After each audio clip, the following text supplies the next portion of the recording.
Hello, this is Terry from Fabric Junction, and we're on to block number 7. We are counting down.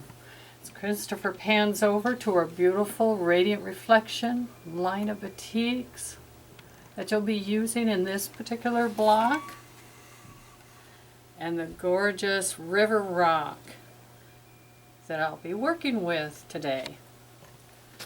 With that, we'll find our block on our Radiant Reflection quilt. We're actually doing our smaller one is up here on the side with our pinks, and the larger one is more towards the center with kind of our orange, coral, kind of pink groove. A gorgeous block. The smaller one for the River Rock looks like this, and a couple things that we'll point out on it is our center is a square in the square, and everything else is half square triangles, which is what we've been working on a lot. I noticed it has been interesting to see with all these half square triangles, all these different layouts that we're creating. Now the thing to look for in this one that I had to remind myself, one of your pieces is directional. That's okay. In a quilt of this size, that's up to you if you want to make sure everything's going the same way. As you can see on this particular one, I have my lines going this way, but in this corner they're going the other way. If they want to be different, it's up to you, because it is your quilt and whatever you do will be correct.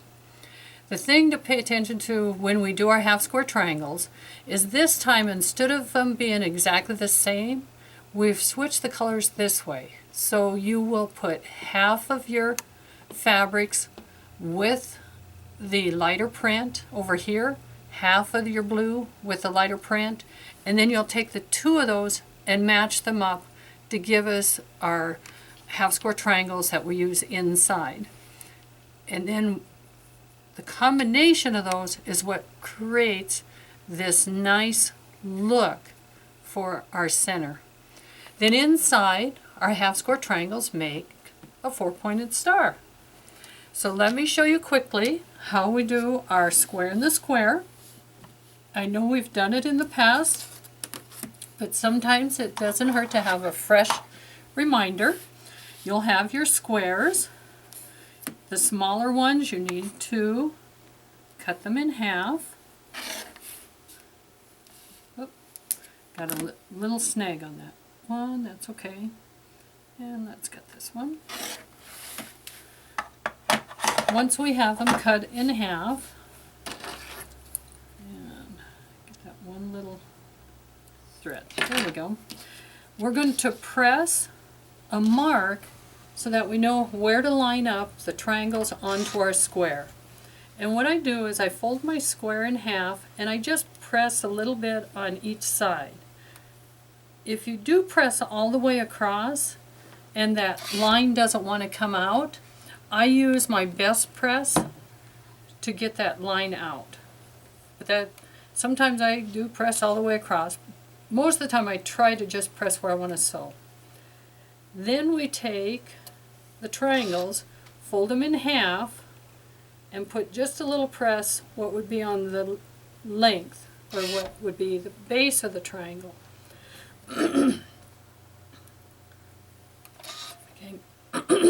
Excuse me. Get them all marked, so I get all my triangles marked at the same time, so I get that little bitty fold in there. This way I don't have to measure them, I don't have to pin them. All I have to do is take that little fold, line it up with this little fold, and I'm going to sew.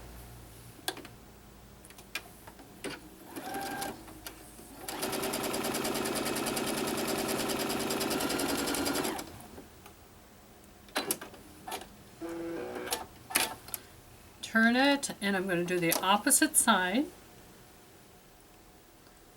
Find my folds.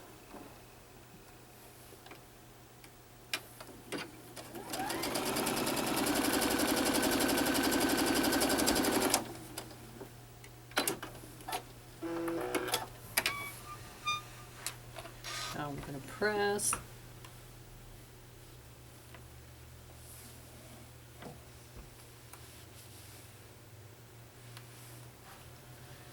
And fold in half so I can mark my other. There we go. Get a little mark there, a little mark here. And we're ready to sew the other two sides. Line up my folds.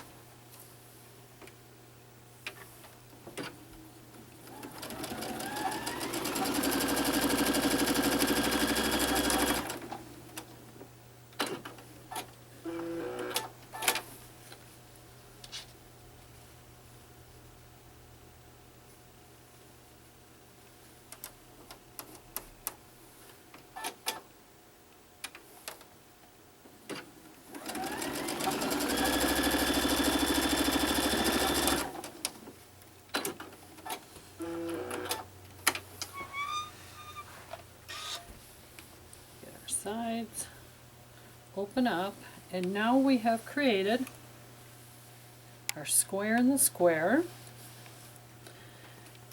And again, let's get rid of our dog ears.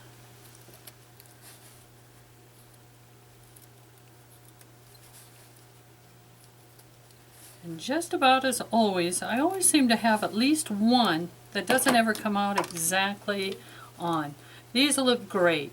But as a reminder, in case you've forgotten, I've got one that extends just a little bit longer than the other side. And in the past I've told you, the part to be concerned about is this distance here. You want to make sure you have plenty of distance here to get your seam allowance. That part isn't as important. Even though the rest of them matched up, I'm aware that I have my seam allowance is in there. And that's the important part that I am looking for. You place that in the center. We have all of our parts to put the block together. And I know you're very capable of putting your blocks together. We've been doing it now for 6 months. Start on the left, fold it over, stitch, and continue, and then go the other side to create your block. If you noticed on this particular month, we didn't cut anything for spacers. So you didn't do your hourglass, you didn't do your little square spacers, but you did cut a lot of squares for the border.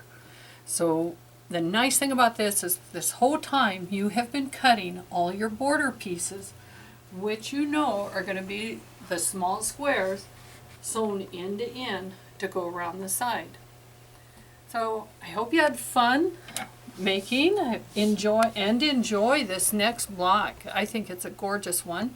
Looking forward to seeing you again next month with block number 8. Thank you for watching us here at Fabric Junction.